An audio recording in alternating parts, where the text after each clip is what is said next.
नालासोपारा पूर्व प्रभाग क्रमांक 16 मधील नगरसेवकांना आपण यांना पाहिलं का असं एका अनोळखी नागरिकांनी एक बॅनर लावलं होतं आणि तेच बॅनर आता समाज माध्यमावरती प्रचंड असं व्हायरल झालेलं आहे। ज्या ठिकाणी हे बॅनर लागलेलं होतं त्याच बॅनरच्या ठिकाणी मी आता उभा आहे। हा जो रस्ता बघितला तर हा नालासोपारा वसई लिंक रोडचा रस्ता आहे आणि हे जर बघितलं तर आपण ही पूर्ण दुबे इस्टेट आहे। या दुबे इस्टेटच्या समोर हा जो पोल आहे याच पोलवरती वार्ड क्रमांक 16 चे नगरसेवक यांना आपण पाहिलं का असं एक बॅनर लावलेलं होता। मात्र सध्या ते बॅनर जे आहे हे काढून टाकण्यात आलेलं आहे। सध्या माझ्यासोबत या ठिकाणचे स्थानिक दुकानदार आहेत। काय नेमकं हे बॅनर काय लावलं होतं आणि कधी काढलेलं? आजच शामला काढले होते। ते बॅनर असे होते की हा रोड नगरसेवकला पाहिल्यात का असे, आणि 16 प्रभागांचा नगरसेवक म्हटलं की हा 15चा आहे आणि 15वाला म्हणते की हा 16चं काम आहे। आम्हाला हेच काम 12 महिने झाले। हे रोड तुटलेलं आहे, केबल टाकायसाठी हे रोड BMCने किंवा तोडलेलं आहे आणि ह्या 12 महिने झाले कोणी दिसत नाही। वोट पण घेतले आणि आता काम पण नाही होते। काय बॅनरवर काय लिहिलं होतं? प्रभाग क्रमांक 16 या नगरसेवकांना आपला पाहिल्यात का अशा। तर सध्या मिसिंग झाले आहे म्हणून हे बोर्ड लावलेला होता। कोण होते तक्रारदार? त्यांच्या काय भावना होत्या? कशामुळे ही बोर्ड लावणारा कोण होता? तक्रारदार मी स्वतःच होतो आणि मीच हे बोर्ड इकडे लावण्यासाठी लावला होता। आणि संबंधित विभागाकडे आणि सगळ्यात जास्त योगेश सिंग जे आहेत नगरसेवक त्यांना वारंवार मी सांगून सुद्धा मग यावर त्यांनी काय केलं नव्हतं। नंतर मी त्यांच्याशी एकदा भेट पण घेतली होती। भेट झाली तेव्हा पण त्यांनी सांगितलं की ठीक आहे मी करतो। त्याच्यानंतर पण मग काही झालं नाही। शेवटी मग मी आणि अजून आमच्यासोबत जे होते सहकारी त्यांनी म्हणजे काय करावं काय नाही करावं हे म्हणजे विचार करून शेवटी हा बॅनर लावला। बॅनर लावून त्यांना फोटो पण पाठवला।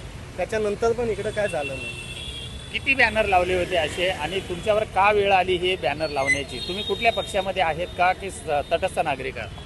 साहेब मी इकडचा एक स्थानिक मतदार आहे। मी पक्षामध्ये असो नसो मी या सगळ्यांची काय घेणं देणं नसतं आणि मी कोणत्याही पक्षामध्ये नाही। मी एक नागरिक आहे आणि मी इकडचं मत यांना दिलं। 1 वर्ष झालं, 1 वर्षामध्ये समजा रस्त्याची जर अशी जर अवस्था असेल, प्रत्येक ठिकाणी जर खड्डे पडलेले असतील आणि सांगून सुद्धा जर कामं होत नसतील तर मग शेवटी संतप्त मतदार काय करणार? त्यासाठी मग मी काय करावं, त्यांच्याशी भांडून जर काय मला उपयोग नाही। त्यासाठी मग मी इकडे एक बॅनर लावला। बॅनर लावून मी त्यांना फोटो पण पाठवला। त्याच्यानंतर मी विचार केला की कमीत कमी आत्ता तरी ते येतील आणि बघतील, पण काही तसं काय करण्यात आलं नाही। आत्ता पण या रस्त्याची अवस्था जशी होती तशीच आहे। बॅनर का काढलं मग? ते बॅनर का नाही ठेवलं? बॅनर आम्ही नाही काढलं, महापालिकेने आज काढून घेऊन गेले। निश्चित आपण बघितलेलं आहे की नालासोपाऱ्यामध्ये जवळपास प्रभाग क्रमांक 22 असेल, प्रभाग क्रमांक 15 असेल आणि 16 असेल। या ठिकाणी भाजपाचे नगरसेवक निवडून आलेले आहेत आणि त्या जे बॅनर लावलं होतं तर त्या बॅनरवर सुद्धा भाजपाचा कमळ ही निशाणी होती आणि त्यानंतर वार्ड क्रमांक 16 चे नगरसेवक आपण पाहिलात का असा आशय लिहिलेला होता। मात्र आता ते महापालिकेनं बॅनर काढून टाकलेला आहे। आपण जर बघितलं तर सध्या ही रोडची परिस्थिती जर बघितली तर हा रस्ता पूर्णपणे पाण्याखाली जातो।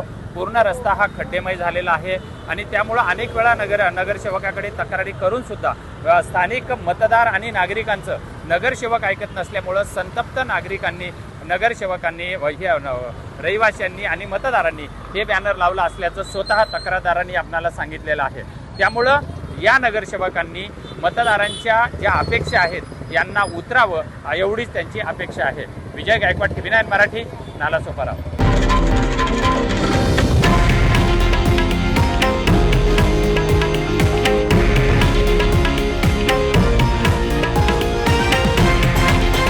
हे आहे देशातील नंबर 1 न्यूज नेटवर्क आणि आपण पाहत आहात TV9 मराठी, एकमेव।